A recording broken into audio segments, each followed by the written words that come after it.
So hello everyone, क्या हाल चाल? बढ़िया एकदम। तो स्वागत है आपका अपनी YouTube channel the brilliant mind classes में। तो गाइस, आज बात करने वाले हैं हम लोग क्लास 10th मैथ्स के सिलेबस के बारे में। कौन कौन से chapter examination point of view से बहुत ज़्यादा इंपॉर्टेंट होता है, कौन कौन आसान होते हैं, कौन कौन बहुत आसान होते हैं, और आखिर किस चैप्टर से हर साल क्वेश्चन कंपलसरी है कि आना ही आना है। यानी कि अगर हमको स्कोर करना है गणित में 90 से ज़्यादा नंबर, 90+ स्कोर करना है, तो किन किन चैप्टरों पर विशेष रूप से ध्यान देना होगा, कौन कौन चैप्टर्स को इजीली समझ लेंगे, और आखिर किस किस चैप्टर से कितने कितने नंबर के क्वेश्चंस हर साल पूछे जाते हैं, इन सारे बातों की जानकारी होना एकदम जरूरी है। ठीक है, तो कृपया बने रहें और समझ लेते हैं आखिर बिहार बोर्ड का रेंज क्या है। अपनी भाषा में कहते हैं उसको कि आखिर बिहार बोर्ड का औकात क्या है, कि आखिर वो हर साल क्वेश्चंस जो सेट करता है किन किन चैप्टर से ज्यादा सेट करता है। ठीक है, तो चलिए बने रहिए, क्योंकि अगर गणित में या फिर पूरे बिहार बोर्ड में अच्छा स्कोर करना है, या फिर किसी भी एग्जाम में अच्छा स्कोर करना है, सबसे पहले उसके सारे रणनीति को समझना जरूरी है कि आखिर वो किन किन टॉपिक, किन किन चैप्टर्स और किन किन कॉर्नर से ज्यादा क्वेश्चंस को पिकअप कर रहा है हर साल। ठीक है, तो चलिए बने रहे। फिर अब समझ लेते हैं क्लास 10th के सबसे पहले मैथ के सिलेबस के बारे में, फिर धीरे धीरे हम लोग आप बाकी सब करेंगे और फिर क्लास कंटिन्यू करेंगे। ठीक है, तो चलिए आगे बढ़ते हैं।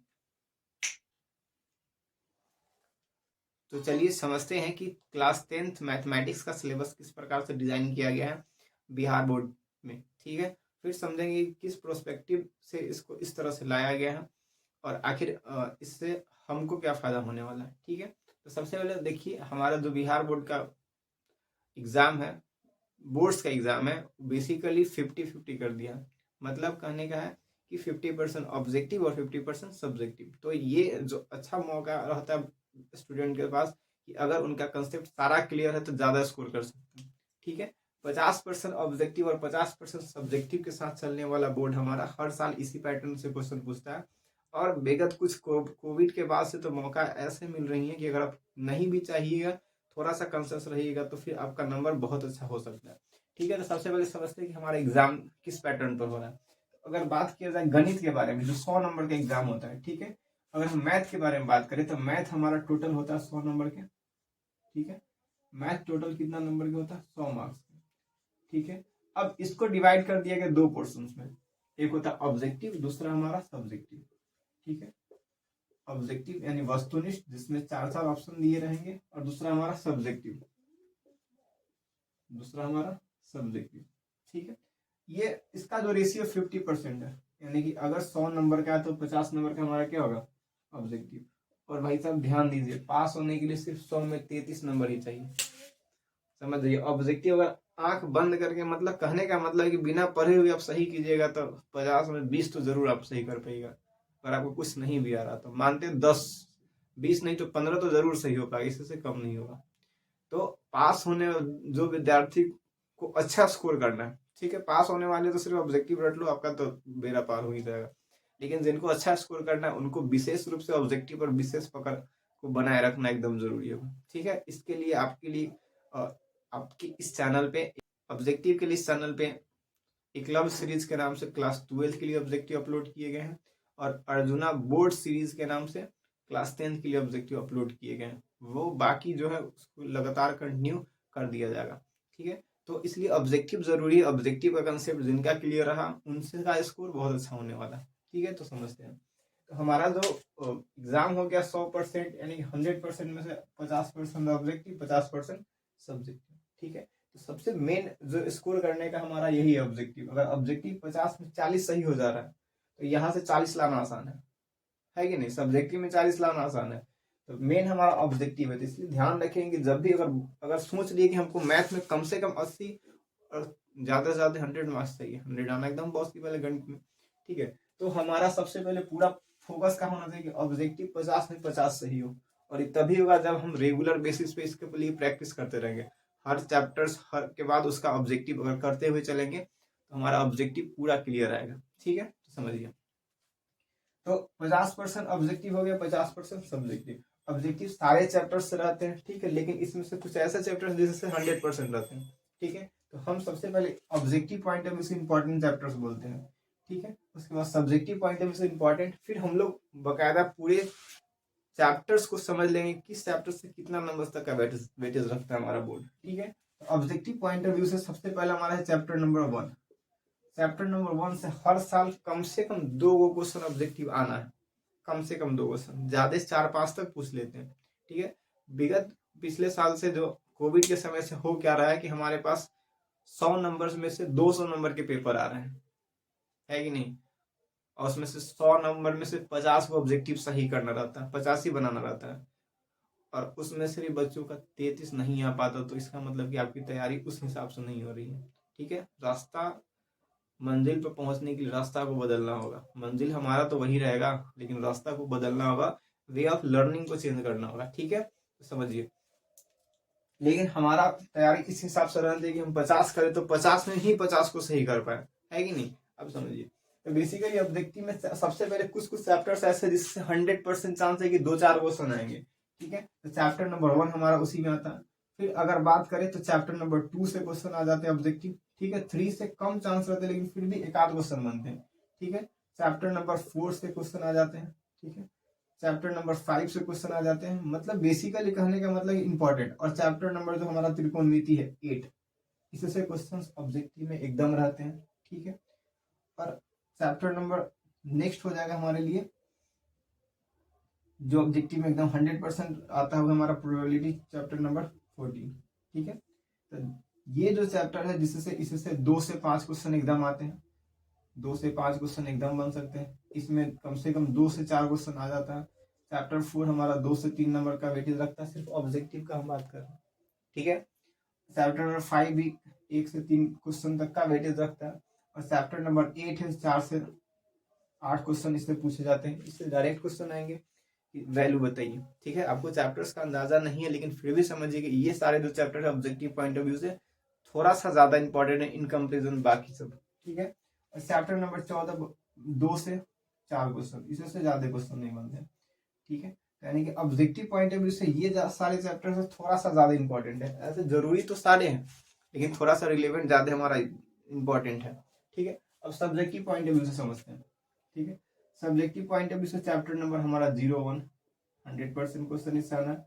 चैप्टर नंबर 03 एकदम 100% क्वेश्चन आना है। चैप्टर नंबर 05 100% वाला है। ठीक है, चैप्टर नंबर 06 100% है। चैप्टर नंबर 07 100% है। इसमें चैप्टर नंबर 7 को भी इंक्लूड कर देते हैं, क्योंकि चैप्टर नंबर 7 से ऑब्जेक्टिव एकदम पूछते हैं 2 से 4 क्वेश्चन। ठीक है, नंबर ऑफ क्वेश्चन है, नंबर ऑफ क्वेश्चन। ठीक है, चैप्टर नंबर 07, चैप्टर नंबर अगर बात करें 8 100%, चैप्टर नंबर 9 100%। ठीक है, चैप्टर नंबर 10 100%, चैप्टर नंबर 13 100%, और चैप्टर नंबर 14 100%। दीज चैप्टर्स जो है बहुत ज्यादा इंपॉर्टेंट है, बहुत ज्यादा रिलेवेंट है। ठीक है, जो एग्जाम में डायरेक्ट क्वेश्चन इसे पूछता है। ठीक है, बेसिकली कहने का ओवरऑल मेरा मतलब यही है भाई साहब, सारे चैप्टर्स अपने अपने में वेटेज रखता है। ठीक है, अब समझते हैं कि क्लास 10th के गणित में चैप्टर्स कितने हैं, कौन कौन चैप्टर्स है, किन में क्या क्या पढ़ना होगा, थोड़ा सा झलक ले लेते हैं, ताकि हमको आइडिया हो जाए कि हम जब 10th की शुरुआत कर रहे हों तो आखिर हम किस जगह पे पढ़ रहे हैं अभी, और हमारा क्या क्या बाकी है। ठीक है, किसी भी चीज शुरुआत करने से पहले उसके मंजिल तक पहुंचने में जितनी सारी बाधाएं हैं, जितने सारे स्टेप्स है, जितने सारे चैप्टर्स है, उन सबको जान लेना जरूरी होता है। ठीक है, तो चैप्टर्स को समझ लेते हैं कि हमारे 10th के मैथ्स में कितने चैप्टर्स है और कौन कौन है। ठीक है, यानी ओवरऑल गणित के सिलेबस। ठीक है, तो चलिए देख लेते हैं गणित के सिलेबस में। तो गाइस चलो देख लेते हैं कि सबसे पहले कि क्लास 10th में कितने चैप्टर्स हैं और कौन कौन कितने नंबर तक का वेटेज रखता है, कौन कौन हमारे एग्जामिनेशन पॉइंट ऑफ व्यू के लिए ज्यादा इंपॉर्टेंट है, किन चैप्टरों को हम स्किप करेंगे तो नहीं करना है स्किप, क्योंकि अभी तो शुरुआत है, अभी सारे चैप्टर्स को पढ़ते हुए चलेंगे। ठीक है, तो बेसिकली ओवरऑल हम क्या समझने वाले कि किस किस चैप्टर्स को ज्यादा इंपॉर्टेंस देना है, किन किन चैप्टर्स करने से हम पास हो जाएंगे और किन किन चैप्टर को करने से मेरा बहुत अच्छा नंबर हो सकता है, उन बातों पर ध्यान देना। ठीक है, तो पूरे क्लास 10th के गणित में टोटल चैप्टर्स है 15। टोटल चैप्टर्स कितने हो गए? 15 चैप्टर्स हो गए। ठीक है, सारा चैप्टर्स का अपना अपना इंपॉर्टेंस है, लेकिन कुछ ऐसे चैप्टर्स है जिनका वर्चस्व हमेशा से बना रहा है और हमेशा से बना रहेगा, जिनसे क्वेश्चन कंफर्म आना ही आना है। ठीक है, जिनसे क्वेश्चन एकदम कंफर्म आना ही है, उसके बारे में समझ लेंगे। ठीक है, समझो ध्यान से। अगर बात करें कि अगर विषयनिष्ठ में प्रश्न भी दो प्रकार के होते हैं, एगो लघु उत्तरीय एगो दीर्घ उत्तरीय, ठीक है। तो सबसे पहले समझ लेते हैं क्लास 10th के मैथ्स के सिलेबस के बारे में, ठीक है, ताकि हमको आइडिया हो जाए कि आखिर पूरे साल हम गणित में क्या क्या पढ़ने वाले हैं, किन किन बातों पर ध्यान देने वाले, कौन कौन चैप्टर बेहद ज़्यादा इंपॉर्टेंस रखते हैं एग्जामिनेशन पॉइंट ऑफ व्यू से, कौन कौन चैप्टर आसान है, कौन कौन चैप्टर समय लेने वाला। बेसिकली ओवरव्यू ले लेते हैं क्लास 10 के गणित का, ठीक है। चलिए सबसे पहले समझते हैं चैप्टर्स के बारे में, ठीक है। सबसे पहले अगर बात कर ली क्लास 10th के मैथ्स के सिलेबस के बारे में, तो इसमें टोटल है 15 अध्याय, मतलब लेसन। टोटल कितने चैप्टर्स है? 15 चैप्टर्स है। सारे चैप्टर्स का अपना अपना इंपॉर्टेंस है, बट कौन कौन इंपॉर्टेंस ज्यादा है उसके बारे में बात करते हैं। सबसे पहला चैप्टर हमारा वास्तविक संख्या। वास्तविक संख्या माने रियल नंबर, यानी कि यह चैप्टर क्लास 9 से रिलेवेंट है, ठीक है। अब समझते हैं जो हमारा चैप्टर नंबर 1 है, उसमें अगर बात करें ऑब्जेक्टिव क्वेश्चन के बारे में, तो ऑब्जेक्टिव क्वेश्चन इसमें से कम 2 क्वेश्चन जरूर पूछते हैं। कम से कम 2 क्वेश्चन पूछेंगे, बहुत अगर आपका दिन ठीक रहा तो 2 से 5 क्वेश्चन तक का वेटेज रखता है सिर्फ ऑब्जेक्टिव का, ठीक है। अब आ जाते हैं सब्जेक्टिव में। लघु तरीय में एक क्वेश्चन कंफर्म है, एक क्वेश्चन एकदम कंफर्म 100% स्टार लगा देते हैं कि इसमें से एगो क्वेश्चन कम से कम आएगा, कम से कम एगो क्वेश्चन। ऐसे बेसिकली यह 1 से लेकर, है ना, 1 से लेकर 3 क्वेश्चन तक का वेटेज रखता है 2 नंबर का। 1 से 3 क्वेश्चन, एगो तो कंफर्म आना है, ठीक है, एक कंफर्म आना ही आना है, लेकिन कम अधिकतर 3 क्वेश्चन इससे पूछ सकते हैं। अगर चैप्टर 1 से अगर क्वेश्चन को उठाना हो तो 3 क्वेश्चन पूछ सकते हैं, ठीक है। लघु उत्तरीय। दीर्घ उत्तरीय में क्वेश्चन ज्यादा बनते नहीं इसमें, तो कम चांस है कि दीर्घ उत्तरीय में से प्रश्न है, ठीक है। अब समझिए दूसरा चैप्टर हमारा बहुपद। बहुपद का ऑब्जेक्टिव बात करें तो 2 से 3 ऑब्जेक्टिव बहुपद से होगा, ठीक है। सब्जेक्टिव कम से कम एक क्वेश्चन होगा, 1 या 2 क्वेश्चन इसमें ऑब्जेक्टिव से होगा, ठीक है। इसमें सब्जेक्टिव से एक आध क्वेश्चन बनते हैं या फिर नहीं बनते, ठीक है। इससे सब्जेक्टिव में दीर्घ उत्तरीय पूछने का चांसेस थोड़ा सा कम है, ठीक है, लेकिन फिर भी एक क्वेश्चन इसमें बन सकते हैं, ठीक है। 2 चर वाले रैखिक समीकरण में बात करें तो दीर्घ उत्तरीय में एक क्वेश्चन एकदम कंफर्म है। कंफर्म करने का मतलब 100% आना ही आना इससे, ठीक है। इससे एक क्वेश्चन 100% आना ही आना, और लघु उत्तरीय में 1 या 2 क्वेश्चन आपसे पूछ सकता है, ठीक है। 100% एक इसमें से स्टार लगा देते, इसमें से एकदम 100% क्वेश्चन होंगे, ठीक है। दीर्घ उत्तरीय में चैप्टर नंबर 3 से 100% क्वेश्चन होंगे। इसका क्वेश्चन होता है ग्राफ का क्वेश्चन, ठीक है, कि 2 चर वाले रैखिक समीकरण युग्म दिया रहता है, उसको ग्राफ पर निरूपित करना रहता है, ग्राफीय विधि से हल करना रहता है। कंफर्म है कि एकदम आना ही आना रहता है, ठीक है। तो मतलब बेसिकली अभी तक इस 3 चैप्टर में से सबसे इंपॉर्टेंट चैप्टर हमारा है चैप्टर नंबर 3, ठीक है। उसके बाद द्विघात समीकरण। द्विघात समीकरण इसके ऑब्जेक्टिव 1 या 2 बनते हैं, ठीक है, ज्यादा नहीं। द्विघात समीकरण से बात करते हैं, इसमें भी ऑब्जेक्टिव 1 से 2 बनते हैं, ठीक है। लघु तरीय में यह एक क्वेश्चन कम से कम रह सकता है, एक क्वेश्चन तक का वेटेज है, ठीक है। और सब दीर्घ उत्तरीय में क्वेश्चन बनते भी और नहीं भी बनते हैं, ठीक है। तो दीर्घ उत्तरीय के पॉइंट ऑफ व्यू से हमारा चैप्टर नंबर 4 इंपॉर्टेंस नहीं है, ठीक है। समानांतर श्रेणी के बारे में बात करें, चैप्टर नंबर जो हमारा 5th है, इसमें से ऑब्जेक्टिव कम से कम 2 और ज्यादा से ज्यादा 5 बन जाते हैं, ठीक है। लघु तरीय में क्वेश्चन कम से कम 1, ज्यादा से ज्यादा 2 पूछे जा सकते हैं।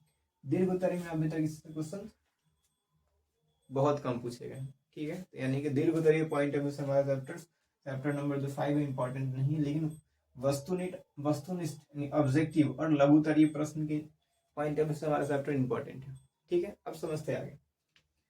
अगला चैप्टर हमारा त्रिभुज। त्रिभुज से भाई साहब दीर्घ उत्तरीय का एक क्वेश्चन एकदम कंफर्म है, इससे क्वेश्चन एकदम कंफर्म है, ठीक है, डबल स्टार। अगर बात करें सब लघु तरीय में तो एक क्वेश्चन बन सकते हैं, ठीक है, एक क्वेश्चन इससे पूछ सकते हैं, कम चांस है। ऑब्जेक्टिव से भी एक क्वेश्चन, 1 या 2 क्वेश्चन ऑब्जेक्टिव से बनते हैं, ठीक है। तो दीर्घ उत्तरीय इसमें एक क्वेश्चन एकदम कंफर्म आना है, ठीक है। अब समझिए अगला चैप्टर हमारा निर्देशांक ज्यामिति। निर्देशांक ज्यामिति में जो ऑब्जेक्टिव होता है क्वेश्चन 3 से 5 तक का रहता है, या तो 3 कम से कम 2-3 क्वेश्चन जरूर रहते हैं इसमें ऑब्जेक्टिव। निर्देशांक ज्यामिति ऑब्जेक्टिव पॉइंट ऑफ व्यू से इंपॉर्टेंट है और रहेगा, ठीक है। लघु तरीके की बात करें तो इसमें क्वेश्चन कम से कम 1 से 3 तक क्वेश्चन आ जाते हैं। ठीक है, निर्देशांक ज्यामिति में कम से कम लघु तरीय प्रश्न एक जरूर होगा। ठीक है, कम से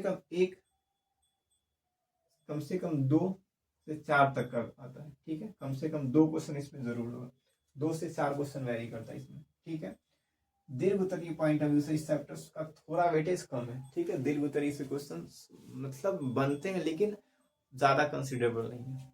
ठीक है, आगे समझिए।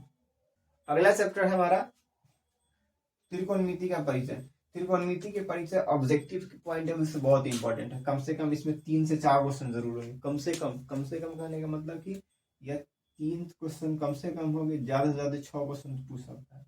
ठीक है, यह चैप्टर हमारा ऑब्जेक्टिव पॉइंट ऑफ व्यू से बहुत ज्यादा इंपॉर्टेंस रखता है। ठीक है, इसको 4 कर देंगे तो कोई दिक्कत नहीं, कम से कम 4 क्वेश्चन इससे ऑब्जेक्टिव पूछे जाते हैं। दीर्घ उत्तरीय में एक क्वेश्चन एकदम 100% वाला ही रहेगा, 100% मतलब 100%। और सब्जेक्टिव में 1 से 3, जो लघु तरीय प्रश्न है उसमें 1 से लेकर 3 प्रश्न इसमें होना ही होना है। ठीक है, नहीं कम से कम 1 क्वेश्चन इसमें जरूर होगा। ठीक है, अब समझिए। अगला है त्रिकोणमिति का अनुप्रयोग। इसमें ऑब्जेक्टिव 1 से 3 रहते हैं, क्योंकि दोनों रिलेवेंट है। तो ये दोनों का ऑब्जेक्टिव इससे ज्यादा पूछते, इससे एक आध कम से कम एक तो ऑब्जेक्टिव पूछ ही देता है। ठीक है, और इसका सब्जेक्टिव भी एक एकदम कंफर्म है, इससे सब्जेक्टिव एक जरूर पूछेगा। एक सब्जेक्टिव 5 नंबर का इससे जरूर पूछेगा। लघु तरीय प्रश्न एक पूछ सकते हैं या फिर नहीं भी पूछ सकते हैं। ठीक है, लेकिन दीर्घ उत्तरीय में एक क्वेश्चन 100% गारंटी रहता है, हमारा त्रिकोणमिति के अनुप्रयोग यानी चैप्टर नंबर 9 से क्वेश्चन होगा। वृत्त बात करें तो वृत्त से जो लघु तरीय प्रश्न है वो 1 से 3 प्रश्न होते हैं। ठीक है, मतलब एक आध क्वेश्चन इससे जरूर रहेगा। और ऑब्जेक्टिव लघु तरीके के बारे में बात करें तो एक क्वेश्चन हो सकते हैं या फिर नहीं भी हो सकते हैं। ठीक है, लेकिन दीर्घ उत्तरीय में एक क्वेश्चन इसमें से दीर्घ उत्तरीय में एक क्वेश्चन हो सकते हैं या फिर नहीं हो सकते हैं। ठीक है, तो एक क्वेश्चन इससे हो सकते हैं जिसमें वृत्त की रचना पूछता है। ठीक है, एक क्वेश्चन 100% है। ठीक है, जिसमें वृत्त की क्या पूछता है, रचना पूछता है। इसमें वृत्त की रचना पूछता है, वृत्त के आसपास लेकर खींचने के लिए पूछता है। ठीक है, अगला चैप्टर हमारा रचना कंस्ट्रक्शन सबसे इंपॉर्टेंट है, जिसमें एक हम 0-1 कर दे कि एक क्वेश्चन 100% गारंटी इससे पूछेगा ही पूछेगा। ठीक है, अब समझते हैं। और ऑब्जेक्टिव क्वेश्चन इससे नहीं बनते हैं, कंस्ट्रक्शन से ऑब्जेक्टिव क्वेश्चन नहीं बनते हैं। 2 नंबर क्वेश्चन भी रेयर केस में बनते, एक पूछेगा या फिर नहीं पूछेगा। तो कंस्ट्रक्शन इंपॉर्टेंट है, इसमें मुश्किल से हम बता रहे हैं कि 12-15 क्वेश्चन होंगे, है ना, एक्सरसाइज 1 में और 2 मिलाकर 20-22 क्वेश्चन होंगे, जिसमें से एक कंफर्म है। और सबका पैटर्न एक ही जैसा होता है, एक क्वेश्चन फिर उसी जैसे 2-3 क्वेश्चन। ठीक है, रचना फिर वृत्त संबंधित रचना है, इसे ऑब्जेक्टिव क्वेश्चन पूछ देते हैं 1 से 2, है कि नहीं। ठीक है, और रचना वृत्त संबंधित रचना है, इससे ऑब्जेक्टिव क्वेश्चन 1 से 2 एकदम जरूर आना है। ठीक है, लघु तरीय और दीर्घ तरीय में थोड़ा सा वेटेज कम रहता है वृत्त के अपेक्षा। ठीक है, क्योंकि ये दोनों चैप्टर रिलेवेंट है ना। इससे पूछ दे रहा तो इससे नहीं पूछेगा, और इससे पूछने का चांस थोड़ा सा कम रहता है। तो बेसिकली जो चैप्टर नंबर 12 हमारा वृत्त संबंधित रचनाएं, यह ऑब्जेक्टिव पॉइंट ऑफ व्यू से थोड़ा सा वेटेज रखता है। ठीक है, सब्जेक्टिव में एक क्वेश्चन हो सकते हैं। ठीक है, दीर्घ उत्तरीय जो प्रश्न है हमारा, जो लॉन्ग क्वेश्चन है, चांसेस कम रहते हैं कि इस चैप्टर से क्वेश्चंस को लिया जाए। अगला है पृष्ठीय क्षेत्रफल और आयतन, चैप्टर नंबर 13 पृष्ठीय क्षेत्रफल और आयतन। एक से इससे एक हमारा 5 नंबर का क्वेश्चन कंफर्म रहता है। ठीक है, लघु तरीय में क्वेश्चन 1 रहेंगे कम से कम, और ज्यादा से ज्यादा 2, और इसी में से ऑब्जेक्टिव 1 और 2 बनते हैं। ठीक है, इसी से ऑब्जेक्टिव 1 और 2 बनते हैं। ठीक है, अगला चैप्टर सांख्यिकी। सांख्यिकी से एकदम 100% गारंटी है कि एक हमारा 5 नंबर क्वेश्चन जरूर पूछेगा। 100% गारंटी है कम से कम 2 ऑब्जेक्टिव क्वेश्चन जरूर पूछेगा, और 100% गारंटी है कि एक क्वेश्चन कम से कम पूछेगा हमारा लघु तरीय एकदम। क्योंकि अभी तक इतने सारे एग्जाम में सबके क्वेश्चंस का पैटर्न में हर साल में इन सारे चैप्टर्स को बहुत बार इंक्लूड किए गए, हर बार इंक्लूड किए गए। तो उस सारे प्रोस्पेक्टिव के पॉइंट ऑफ व्यू से यह बताना आसान हो रहा है कि आखिर कौन सा चैप्टर ज्यादा इंपॉर्टेंट होने वाला है। प्रायिकता में ऑब्जेक्टिव 2 से 5 क्वेश्चन पूछे जा सकते हैं, ठीक है। लघुतरीय प्रश्न 1 या 2 पूछे जा सकते हैं। इस चैप्टर से दीर्घोत्तरीय प्रश्न नहीं बनते हैं, ठीक है। और बनते भी हैं तो उसको 2 नंबर में पूछ लिया जाता है कि सिक्का को उछालेंगे तो क्या होगा या फिर नहीं होगा, ठीक है। तो ओवरऑल अभी हम लोग क्या देख रहे हैं कि क्लास 10 में चैप्टर्स टोटल कितने हैं, किस चैप्टर से कितने क्वेश्चंस बन सकते हैं अगर एक पेपर को बनाया जाए तो, ठीक है। किस चैप्टर से दीर्घोत्तरीय प्रश्न लेना एकदम अनिवार्य होता है और किससे बार बार आता है, ठीक है। अब थोड़ा थोड़ा हम समझ लेते चैप्टर्स के बारे में, चैप्टर्स कौन में क्या करना है, ठीक है। तो सबसे पहले पहला चैप्टर हमारा वास्तविक संख्या। वास्तविक संख्या में बेसिकली हम संख्या के बारे में पढ़ेंगे, संख्या कितने प्रकार के होते हैं, कौन कौन होते हैं, उसके रूप क्या है, ठीक है। उसका एलसीएम निकालना, एचसीएफ निकालना, ठीक है। उस किस रूप में है उस रूप को बताना। इसके बाद सिद्ध करना कि वह संख्या परिमेय है या अपरिमेय है। तो चैप्टर नंबर जो 1 है परिमेय संख्या और अपरिमेय संख्या में ही खत्म हो गया, ठीक है। और उसका एलसीएम एचसीएफ निकाल लेंगे, हमारा चैप्टर 1 में इतना ही बात है। बहुपद में बहुपद में द्विघात बहुपद, त्रिघात बहुपद, एक घातीय बहुपद, बहुपद के बारे में चर्चा करना। बहुपद को जो 0 कर देता है उसको बहुपद का शून्य कहते हैं। तो इन सारी बातों का चैप्टर नंबर 2 में चर्चा करना। जबकि चैप्टर नंबर 3 हमारा है 2 चर वाले रैखिक समीकरण योग, यानी कि इसमें 2 चर वाले 2 रैखिक समीकरण होगा और उसको हल करेंगे, ठीक है। इसको हल करने का 2 विधि है, एक गणितीय विधि, दूसरा ग्राफीय विधि। तो गणितीय विधि में ही 5 तरीका हो जाता है, ठीक है। जबकि अगर ग्राफीय विधि के बारे में बात करें, ग्राफ से एक तरीका से बनाया जाता है, एक तरीका से हल किया जाता है। तो जब भी 5 नंबर के क्वेश्चन बन रहे होते इस चैप्टर से तो ज्यादा चांस रहता है कि पूछेगा ग्राफीय विधि से, ठीक है। समझिए, द्विघात समीकरण में समीकरण के मूल निकालना होगा। समानांतर श्रेणी में बताना होगा पद का मान कितना कितना हो, पद का मान क्या है, पदों का योग क्या है, एक्सेट्रा, यही सब, ठीक है। त्रिभुज में त्रिभुज संबंधित पढ़ना होगा, ठीक है। त्रिभुज संबंधित 2-3 थ्योरम है जिसमें थेल्स का प्रमेय, थेल्स के प्रमेय का विलोम, ये सारे थ्योरम्स को इसमें पढ़ना, ठीक है। और यही सब थ्योरम एक कंफर्म करता है कि इससे 5 नंबर क्वेश्चन बन सकते हैं, ठीक है।